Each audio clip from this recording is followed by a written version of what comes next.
Hello and welcome to another episode of eDiscovery Chicks, the podcast about all things eDiscovery and legal tech, hosted by two gals who are feeling very spooky today. Anyways, we are your hosts. That's Bree. And that's Angie. And we are joined by a very special guest today. She's actually not spooky. She's amazing. She perhaps might have been the person that created the best info governance workflow and group that I've ever seen in our industry. So I'm really excited to introduce you to her, or Angie will introduce you to her here in a moment. I want to just announce that this will be the end of our EDRM series. So this is our final piece of that series that we've been doing all year. That's spooky.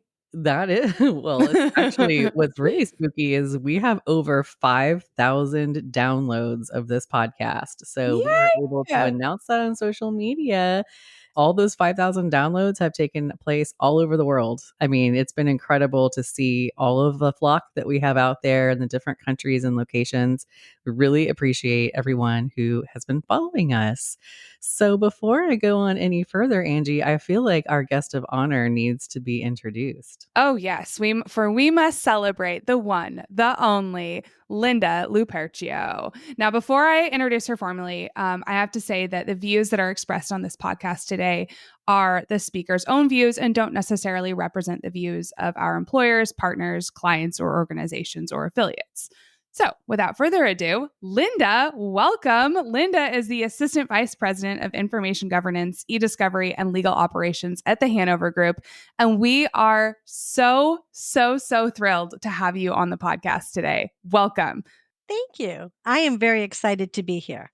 I have always decided and thought about it a long time. And when I get invited to go to eDiscovery Chicks, I know that I've really accomplished something. So when I got the invitation, I was like, oh, finally. So meanwhile, we've been fangirling over you. Yes. I talk about you every chance I get. So we are so honored and thrilled that you're here. For those of you who can't see us, because we really just release our audio, not our video, I will tell you that these girls and I have a little bit of a Halloween outfit vibe going today. Linda is sporting a witch hat, and Angie, I don't really know what's going on with your hair. But I'm going to pop a photo and I will share it with you guys online so you can see. But I need to let you know that both Linda and Angie have the most fab nails I have ever seen. So before we even started, I was like, I need to know all about your nails. We have priorities, okay? Exactly.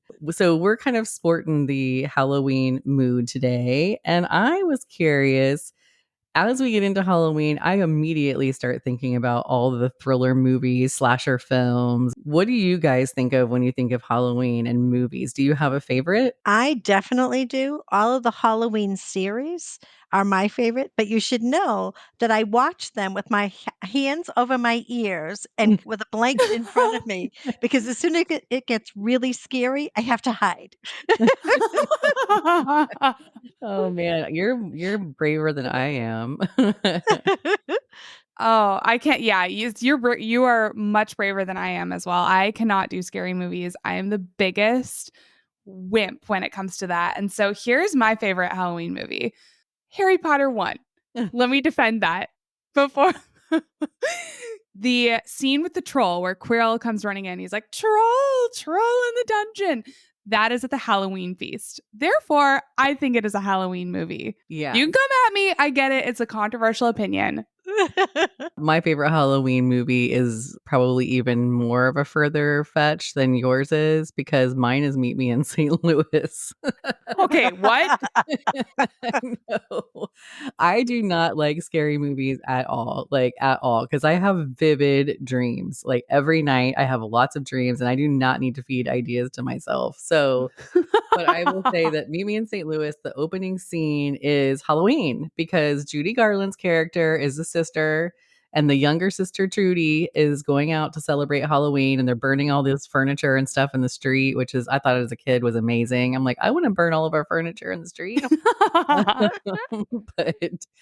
So I say that it's Halloween, but it really is more of a Christmas movie because it ends in Christmas. But anyway, that's what I usually watch around this time of year. So maybe I'm a dork. I also think that Harry Potter 1 is also a Christmas movie. So this is just a multi-holiday movie. Yeah, maybe. Well, Linda is the most legit person on this Yeah. call. I'm For going Halloween movies. real.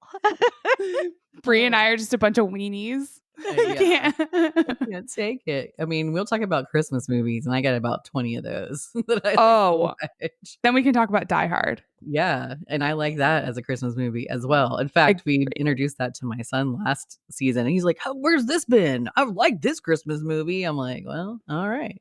Okay. I'm having a very honest debate right now about when I can introduce the old Star Wars movies to my child. Asking for a friend here, what age do you think it would be appropriate to show a child those movies? The old ones. I mean, with the Ewoks and everything, I don't know that there's anything that scary about that. I think 5. So my daughter's 3. I mean, okay. I would say like 4 or 5 is okay. I mean, 3 might be okay depending on the kid. Yeah. I mean, my kid's not really scared of scary. He thinks it's hilarious that I freak out at scary movies. He's pretty thick-skinned. I don't know. I think they're probably okay. I mean, what's racy about Star Yeah, Wars? there's nothing. No, there's nothing.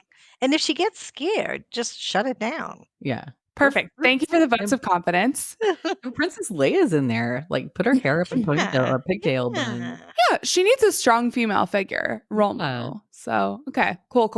We'll carry on this Halloween theme here a little bit in our conversation today. But we brought Linda on here so we could all be the recipients of all of her wisdom as it pertains to info governance and data governance, for that matter. So here's a question I have for you, Linda. We are going to walk into the information governance, we'll call it a haunted house. And we want to start by defining these 2 key terms, information governance and data governance. What do these terms mean, and what's the difference between the 2? First of all, you've got to really picture yourself in the haunted house. So information governance is the house. It's the top. It's the whole house, the frame, everything. Data governance is one of the rooms. So when you walk into the data governance room, the purpose of the room is to make sure that the guidelines around managing data integrity, third-party data, data models, data lineage, creating consistent data naming convention. That's your data governance. When you're looking at another room, in my house, my haunted house, it would be eDiscovery. So I would think your organization has been asked to produce data, and you need to know where it is. Where does it live?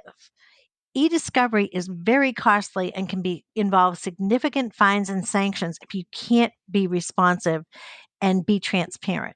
That room needs to be organized and ready at a moment's notice because you don't know when that call is going to come in. Now, you also need a room for privacy. The purpose of privacy is to ensure that there are guidelines related to sensitive and personally identifiable information, the PII. You have to have that in place. That protects the company. Let's face it, data is one of your most critical assets for a company. That has to have a security system. Well, I see the security system as information security. So that makes sure that all of your data is protected. One of the company's most important assets is protected. Most important asset is employees. But after that, it's data. And information governance is the house that houses it all. I love that analogy. This is also inspiring me to go and clean my pantry so that I don't keep buying the same things over and over again. But to your point, to kind of bring it back to what we're actually talking about here, it's sort of the same thing with eDiscovery and stuff, right? If you've just got kind of a jumble of data and it's unorganized, how are you going to know what lives where, what you can get rid of, what's expired, what you should use this week, right? So you've got to keep that organization top of mind. Exactly. I want to ask you a little bit about the benefits of creating a robust information governance system. And there's this New York Times bestselling author that I love named Simon Sinek, and he wrote a book called Start with Why. One of the book's big messages is, as the title suggests, finding out what your why is, because that's key to motivation and also to your success. And so, no one's going to lift a finger or marshal any resources for a project if they don't understand why it's important, right? You got to justify your why in every business decision. Why is information governance important? Why should organizations invest all this time and effort into building out a really robust system? So information governance is the foundation of any organization. It's the building blocks. You have to have it. You have to know your data. You have to understand. And knowing where it exists, if you don't, you're going to leave gaping holes in that foundation, in your data landscape. It's critical that you know where the data is, whether it be an e-discovery, whether it be you want to clean out data, whether it be data could be obsolete. You have to know where to find it. I'm sitting here thinking that all sounds very reasonable, Linda, but that also, I know better and I know that it's going to be very hard. It's going to be very hard and involve a lot of people, a lot of time, potentially years, a lot of money, and we're all going to have to work together and we don't really like doing that all the time. What happens if I just blow it off? Like, how important is this? You Yeah. could blow it off. And a lot of companies do that. A lot of companies say, I'll deal with it when I have to deal with it. Mhm. Unfortunately, if you've got petabytes of data, when you have to do it, you're not going to be able to do it quick enough. You're not going to be able to do it effectively enough. And it's very, very expensive for you to have an e-discovery solution, or you're going to have to bring it outside, right? So it Yeah. could be millions of dollars. It could be sanctions. But the other thing is, it's a strategic advantage. Knowing where your data is allows you to be ahead of the rest. It allows you to be ahead of whoever's coming after that data. And that's Yeah. critical. That's a really great perspective. And I'm just wondering if you have any advice for companies who are thinking, that's all great. And I know Linda's right, but I just don't even, that's overwhelming. I don't even know where to start. What would you say is a good place if you could only do a small amount? Where would be a good place to start? So I would say, first of all, I would tell you that I'm very jealous and I wish I was in that boat because I miss doing that stuff. Like, I think that is the most fun and the most rewarding when you have nothing and you're putting a program in place. So I'm jealous. So But I'm secondly, hearing that they should call you. they should just call me. I'll fix it. It's fine. But what you've got to think about is, first of all, you've got to know your world, right? You can't just walk in and say, I'm going to put a program in place. You have to listen to the people in the business unit. You have to listen to the need, and you never take on the whole thing. You always want to start with something small. So, gee, when I'm over in this unit, they're complaining that they have performance issues because they have too much data here. Right, let's look into that. Let's figure out what's going on. Let's decide how we can help with that. The other thing you really want to start with, get yourself a team.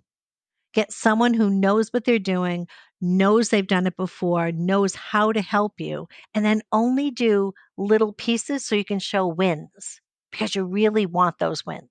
Only one way to eat an elephant, right? Yeah, one bite at a time. One bite at a time.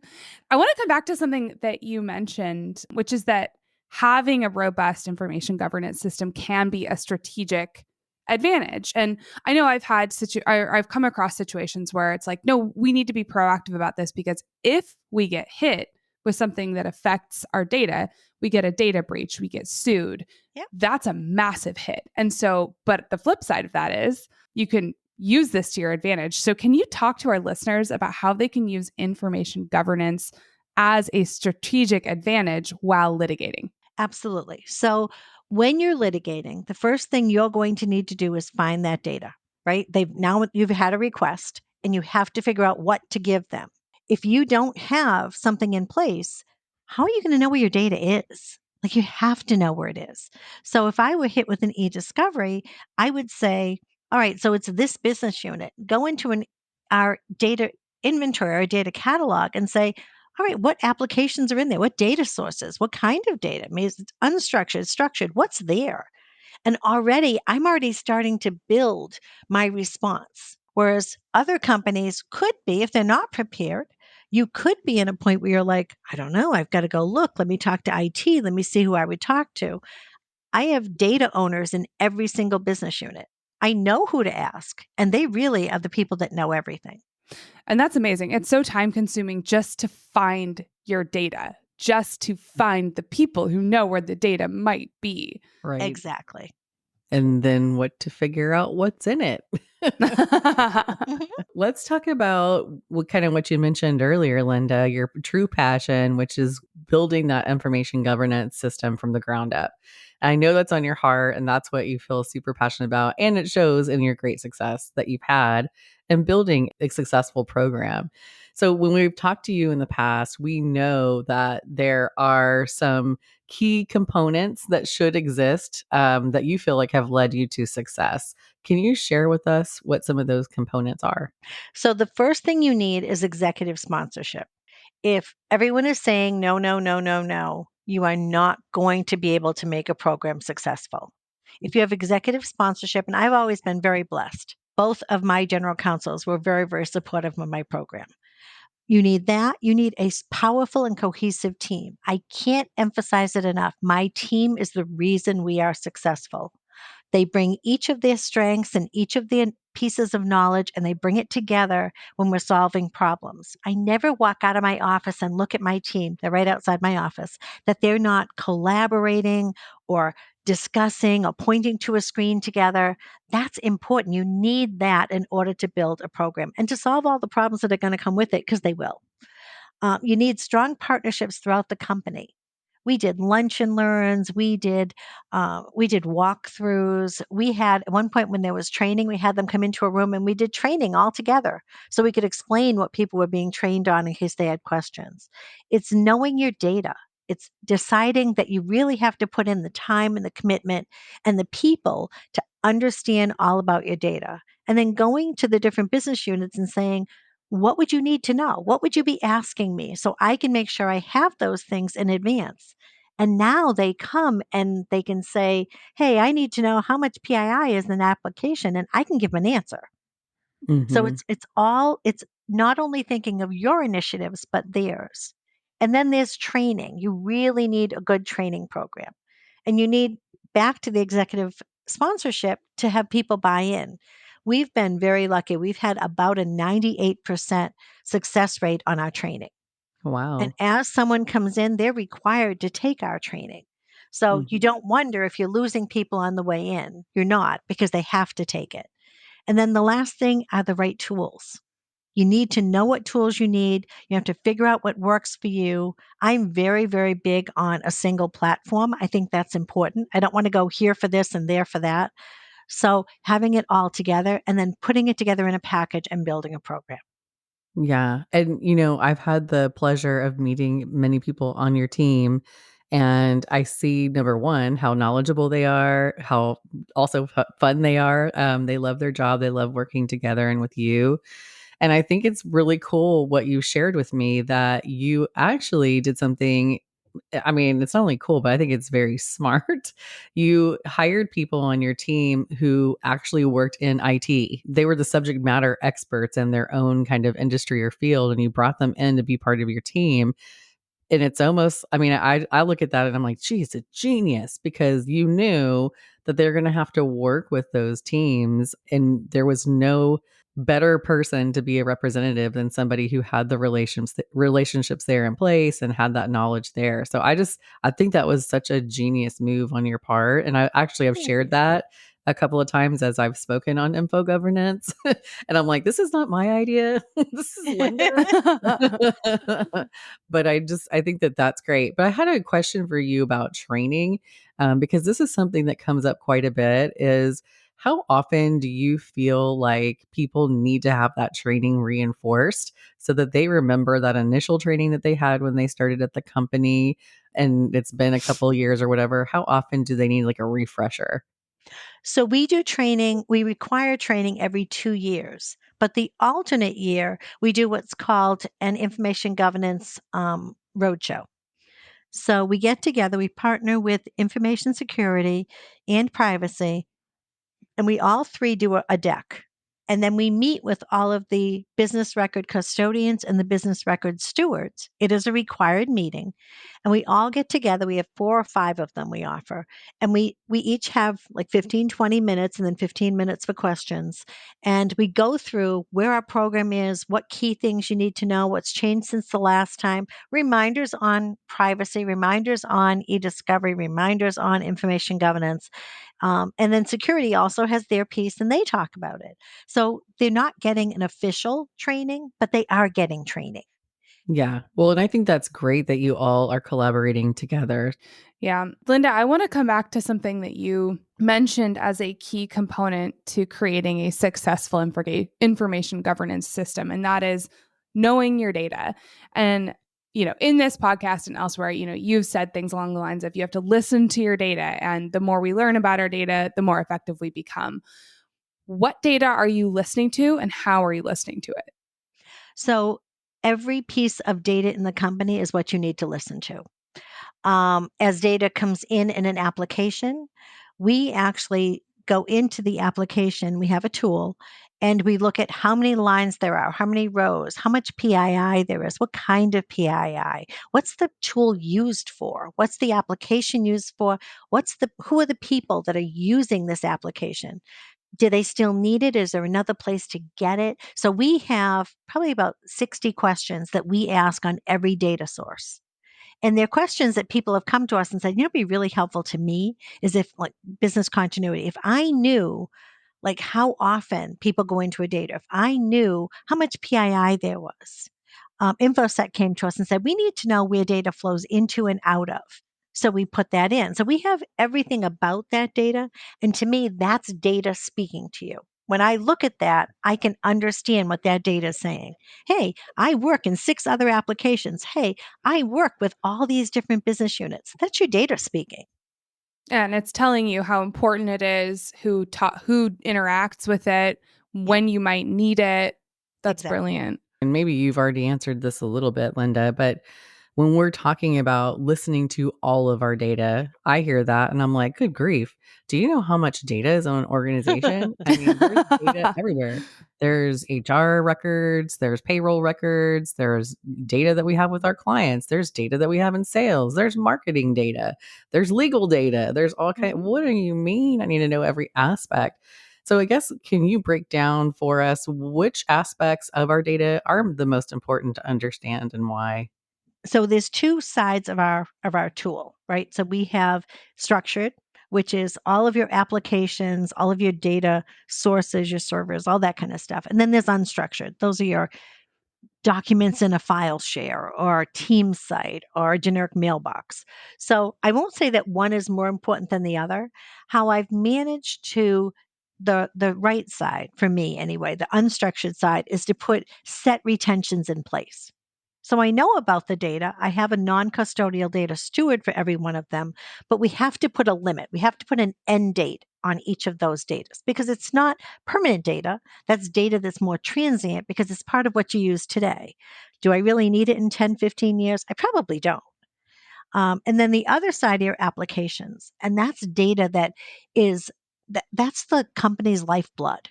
That's where everything is happening, everything is being documented. It's your history. So that side is important as well, but it's understanding the differences and trying to manage both sides. Now, we have retentions on the structured data, but the retentions are very business need focused. We always make the regulations, of course, but then it's Mhm. business need focused. Whereas the other side is, hey, email only stays for a certain period of time. We can't keep it forever. It's not your file cabinet. Yeah, that's a hard, It's not your battle. file cabinet. That's a hard battle to make sometimes. Oh my goodness. Well, so I was talking a moment ago about your team and how wonderful they are. And I think that a lot of times when people hear the words info governance or data governance, they immediately start thinking, oh, well, that's a legal function or that's a compliance function. And I know from watching the success of your team, that is not necessarily at all true. So why don't you talk to us about that? When you're building an info governance practice, who are those stakeholders and who do you think should have visibility into that build out? Well, part of it is what will your information governance program encompass? Will it include eDiscovery? Because if so, now you need someone that can collect. I have a forensic engineer who's amazing. And then it's your eDiscovery analysts who review. I have 2 of those, well, 3 of those. One that does legal holds and 2 that really review. So it depends on what you're looking for a program. So I can say what I have, but you may not have an eDiscovery component. And if that's the case, you don't need it. You definitely need project managers. I have two incredibly strong information governance project managers. I also have another project manager who doesn't think she's information governance, but I keep stealing her over, so she kind of is. They But call it- that adverse possession. Could be that. And then I have I have eDiscovery specialists or coordinators or analysts, and I have one in particular that's been with the company, I don't know, 30 years, and she knows everything. So I laugh when they come to me because I'm going to go, okay, let me go talk to Nicole. And she has all the history and she tracks everything. And when you finish something, you hand it to Nicole and she puts it away because you know when you ask her for it, she's going to go, it's already in your inbox. So you definitely want her to have everything. And then I have a second person who's really in charge of the matter management side of the information governance. So, and she's brutal. Did you finish this on time? Your deadline's this week. Has it been done? What's your update? Have you put an update in there? So she keeps everything current. And they're terrified of her. She keeps everything current and that's important because when we're looking at, 23, 25 projects, we have to know where they stand. And she's got it down to a science. And then for eDiscovery, I have my forensic engineer. I have my data inventory person, and he's my team lead. And his job is to keep the data inventory up to date, the data catalog up to date. So he interacts with all the business units. We do an annual certification, at least annual certification. He takes that information. If there's differences, he meets with the people. So our data is always fresh. It's always up to date. And we also have a data, what do we call him? I think he's a data reduction team lead. And his job is to analyze the data, and he does it super well. So he'll look at something, get all his magical tools, and then he'll come out and say, so what you want to know is this, this, this, or His did you know magical tools. did you know this? No, I did not know this. But thank you. So there's he goes through and decides what could possibly be deleted, what seems to be past retention, or provides information to the data inventory person so that data inventory person can update their information. So we have it all going on.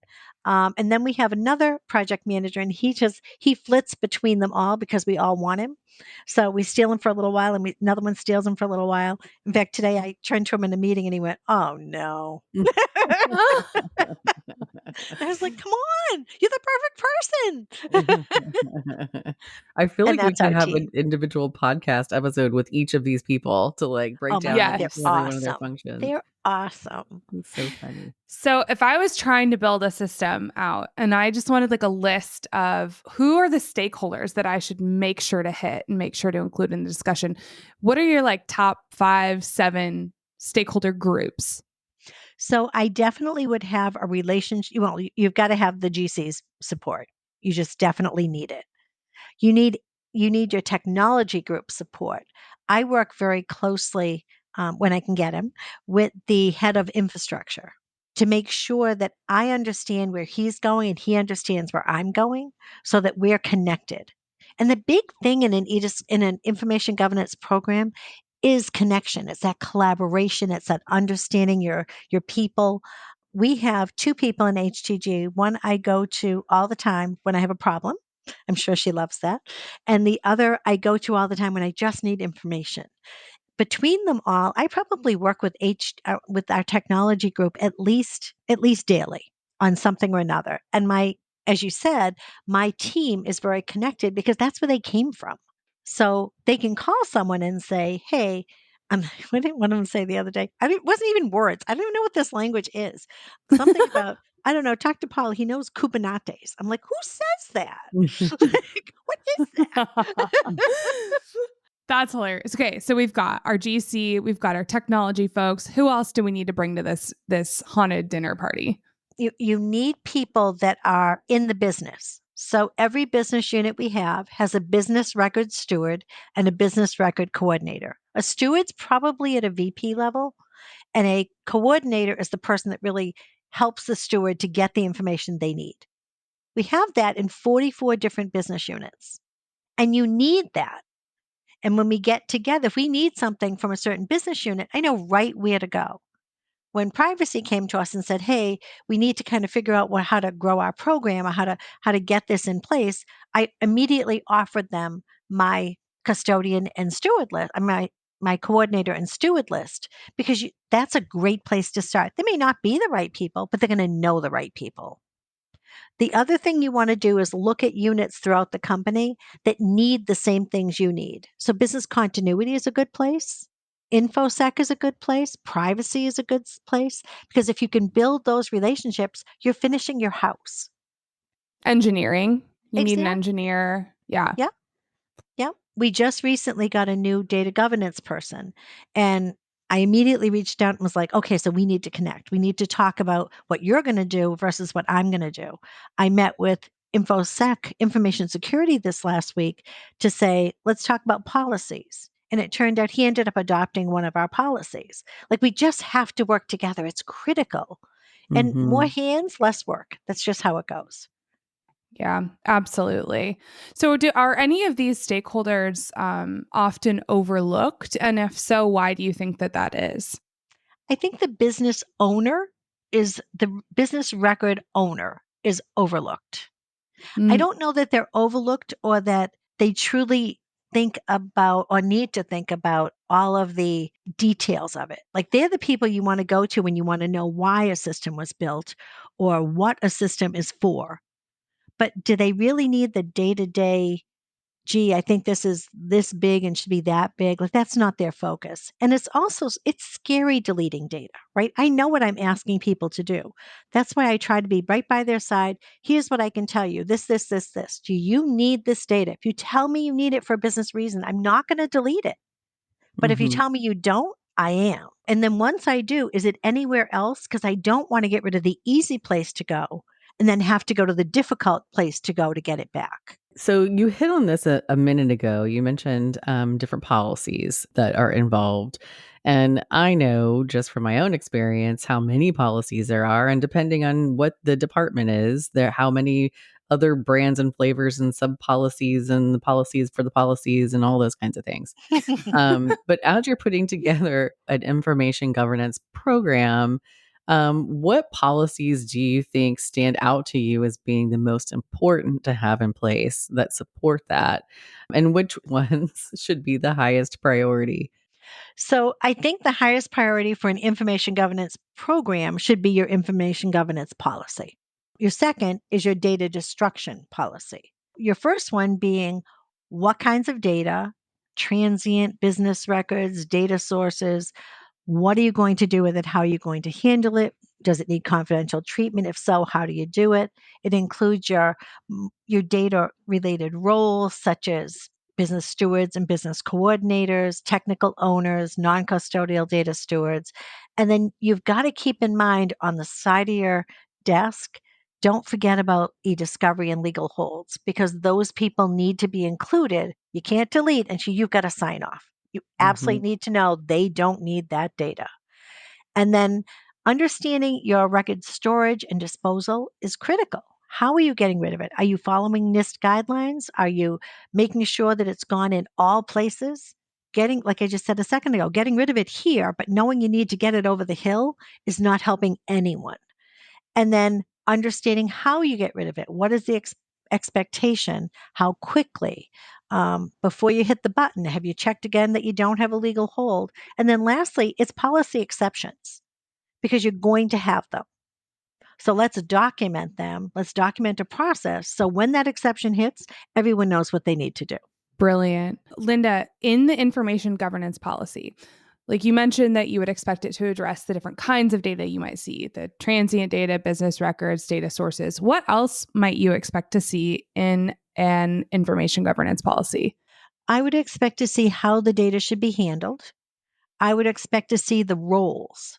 So I am a data steward. What are my responsibilities? I'm a business record steward. What are the responsibilities? I am I'm going to hit into requests for deletion. What's the process? What's my part in that? What's the process I need to follow?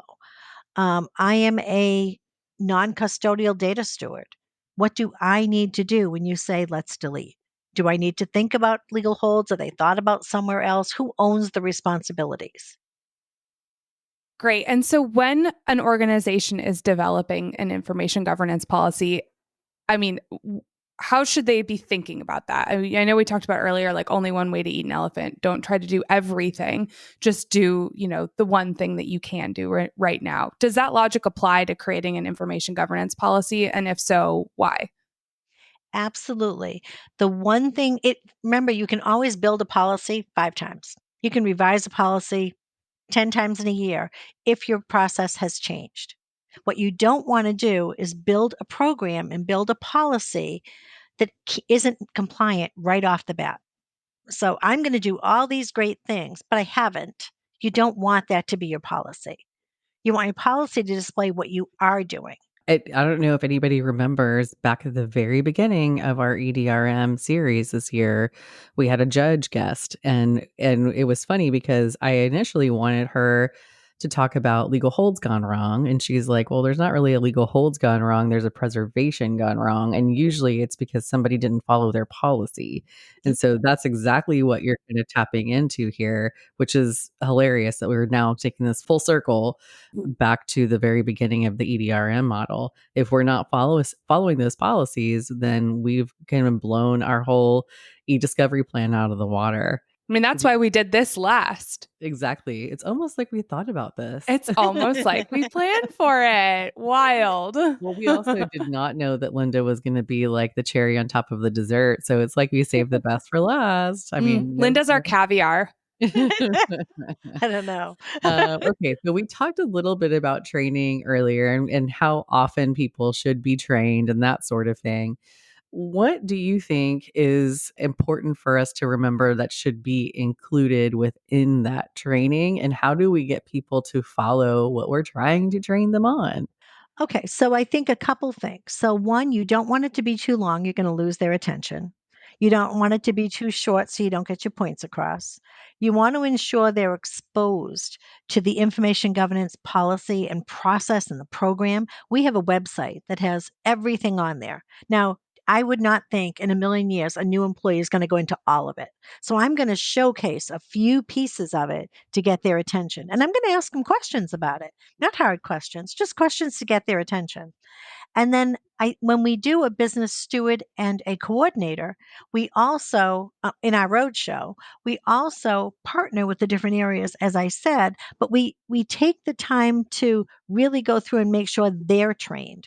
So our business record stewards, our business record coordinators have to sign annually that they've done a certification. You would never ask someone to drive a hearse and not tell them how. I mean, you could, it'd just be a terrible idea. Yeah. And I mean, you're not going to kill someone, right? No, there's already someone dead in the back of your hearse, probably.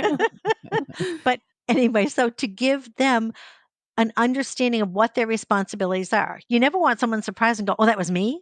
Like, you want to make sure that they've had an opportunity and they sign off on that every single year. They know what their responsibilities are and they've agreed to them. And now you can go on and they can do them. So you don't want to have them go, oh, this was me. You want them to go, oh, that was me. Me. Yeah, you want to shame them, not surprise them. Oh my. That's what I'm hearing. Exactly.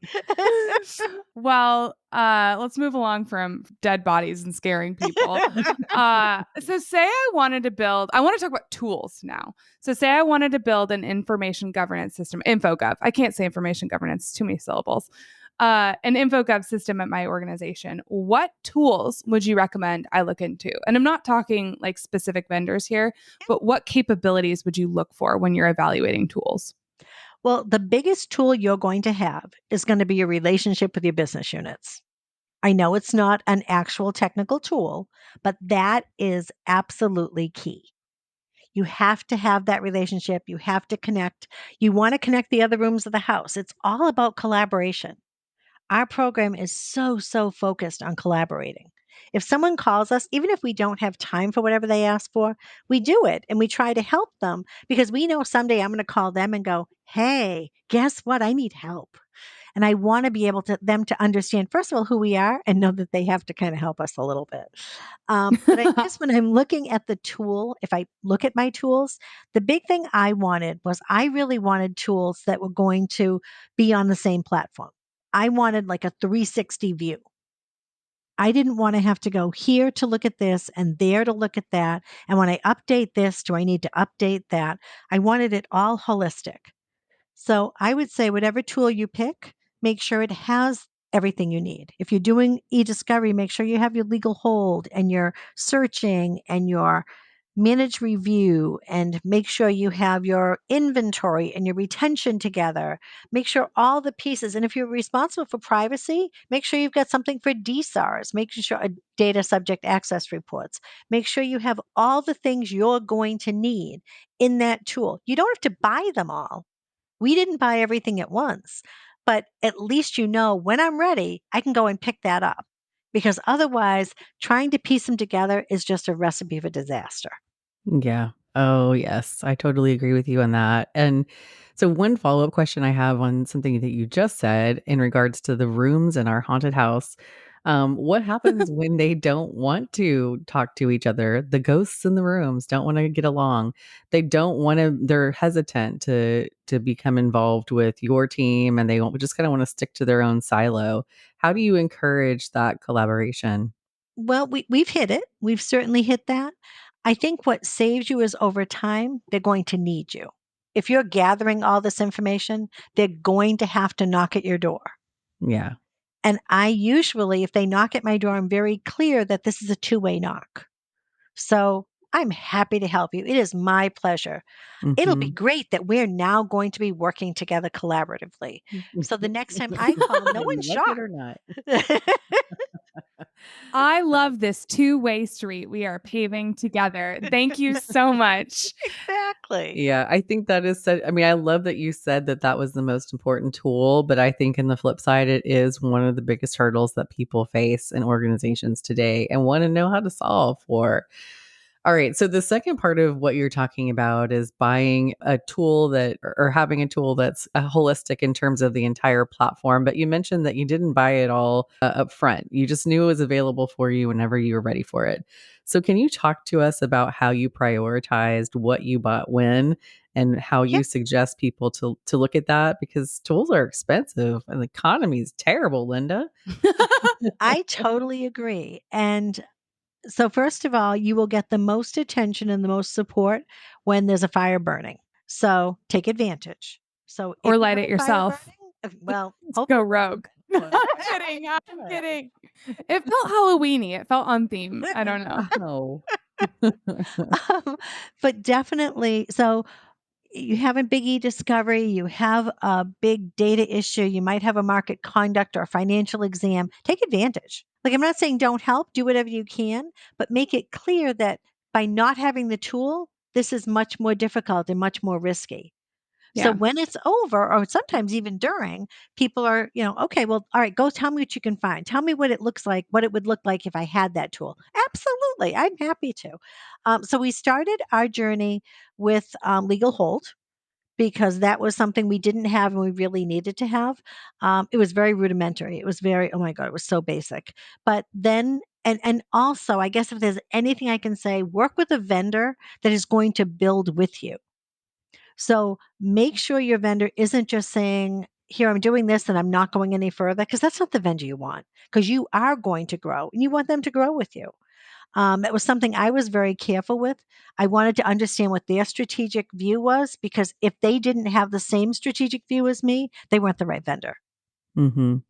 And then grow it, focus on where you need to be, and focus on where you can showcase what you've accomplished.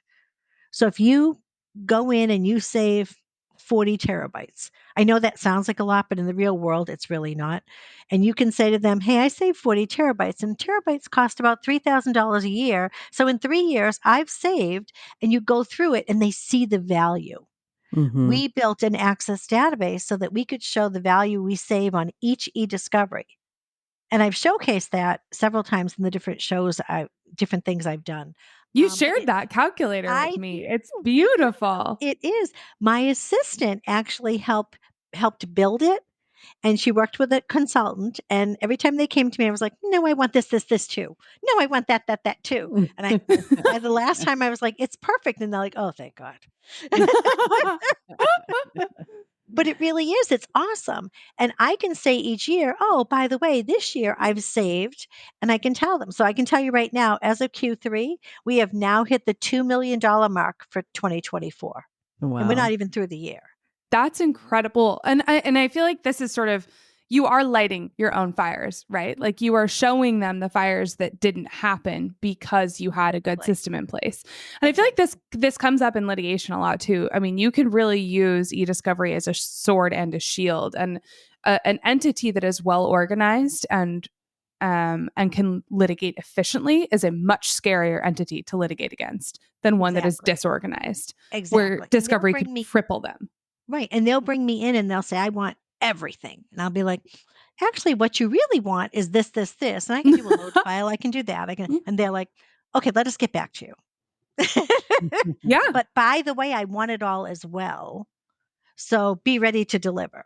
Well, and it's a whole different world. What you just said, I think, is an important call out for our listeners to really let sink in, because your calculation where you can show the value of how much money, and you just did it, at just the glance of your computer screen, you're able to say, hey, this year we saved XYZ amount of money.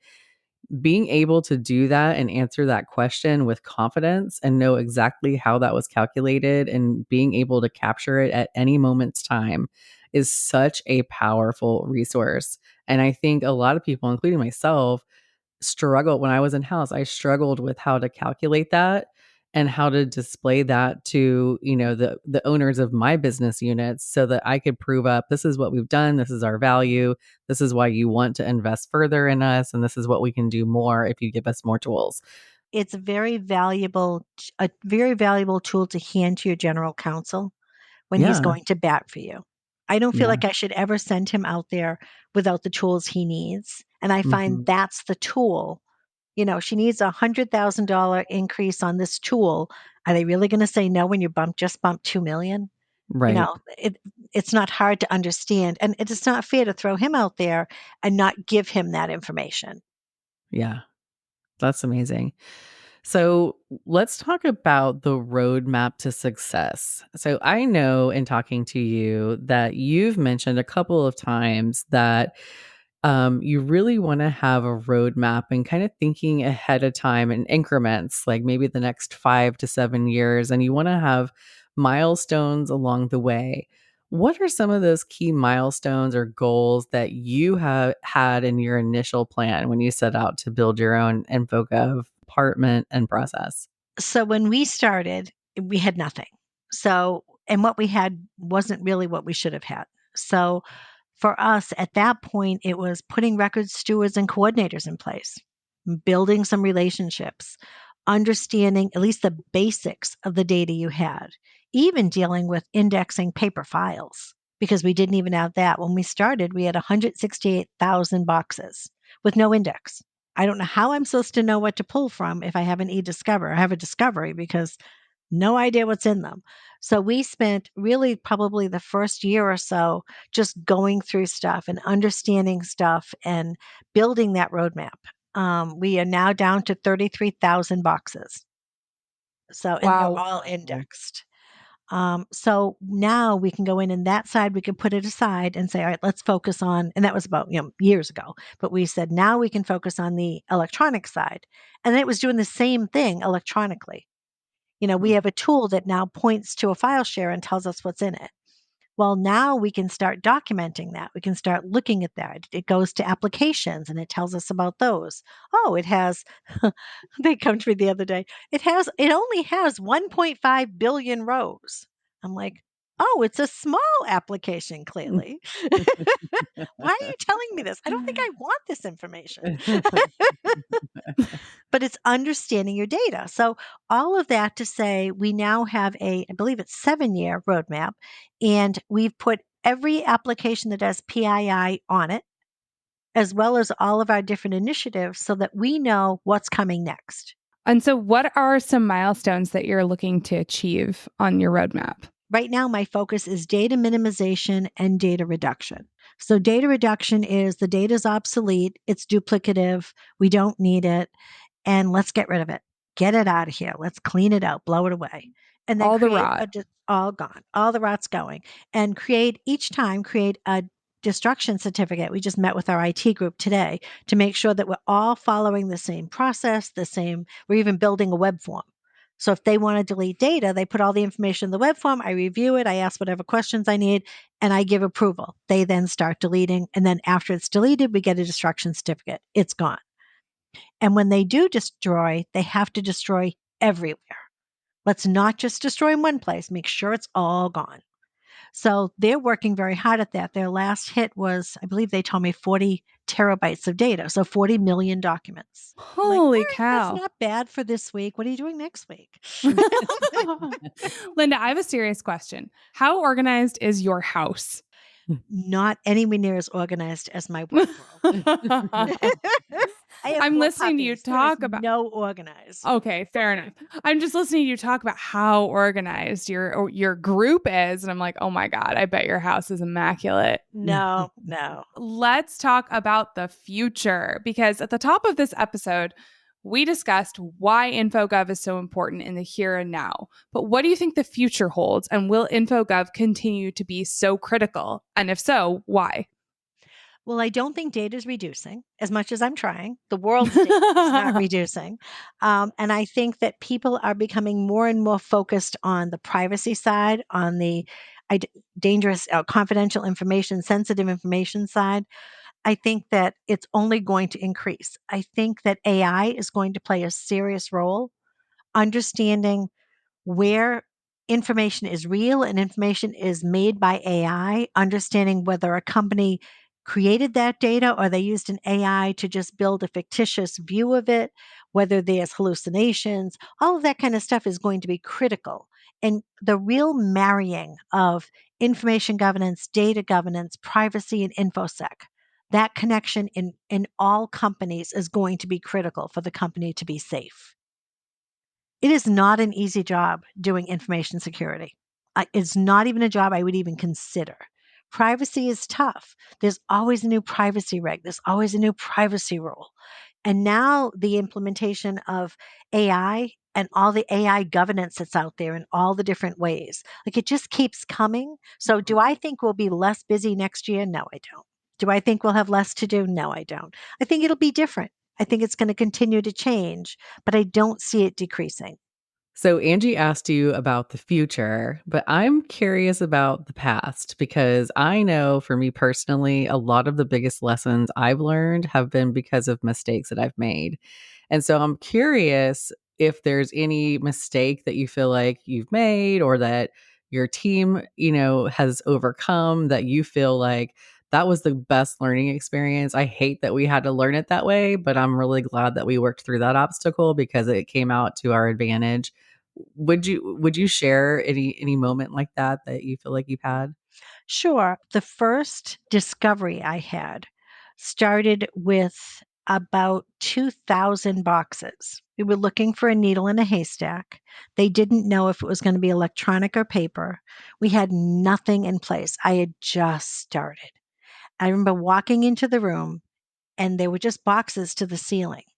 And I thought, okay, this will never happen to me again. Either I will pick a new career or I will fix this mess, but this will never happen to me again. And that was what really spurred me on. That's when I Yeah. decided, no, we have to do better than this. We can do better than this. And we did. Yeah. That's great. So I know we're going to be wrapping up here and appreciate your time, but I'm curious, what 3 key takeaways do you think from today's episode that our listeners would do well to remember if they plan to build an InfoGov system or improve one that's already in place at their organization? I would say number one, the more you know about your data, the better positioned and defensible you are. Listen to your data, it's talking to you. I'd say, secondly, don't skimp on your team. Hire a strong team, hire a team that's willing to learn and that has the same passion you have. If they seem like they're more enthusiastic than you, hire them. It's perfectly fine. You'll catch up. And then And then third, I would say really showcase your wins. Give your sponsor something to work with when he's supporting you or she's supporting you. It's critical because that's an uphill battle. It's not like you're going to be able to show all of this extra business growth. You're just going to show something that you're taking away. So give Mhm. them something to work with. Wow, that's awesome advice. Yeah, Linda, we're wrapping up here, but I just want to say thank you so much for your time today. It has been an absolute pleasure talking with you, hearing all of your wisdom and your stories and your suggestions. It's just been wonderful. We are forever grateful for you coming on our little podcast. Thank you. So Linda, I will second that what Angie just said. Thank you so much for taking the time to be with us. Thank you for your enthusiasm and your persistence in this industry. It's been a pleasure to get to work with you on so many different levels now, and I hope that that continues in the future. And I'm just super proud of you and your team, and think that you guys are a great partner. And I appreciate you sharing with our listeners. So thank you, and happy Halloween to you. Thank you. And same to you. Thank you both. All right. Thank you, everyone, for listening. Don't forget to subscribe wherever you get your podcasts. Please give us a 5-star review and tell all of your friends, family, and coworkers about us. And of course, please hit us up on LinkedIn or on our website, which is eDiscoveryChicks.com, with any thoughts, questions, or drink recommendations. Until next time. Bye. Bye. Bye.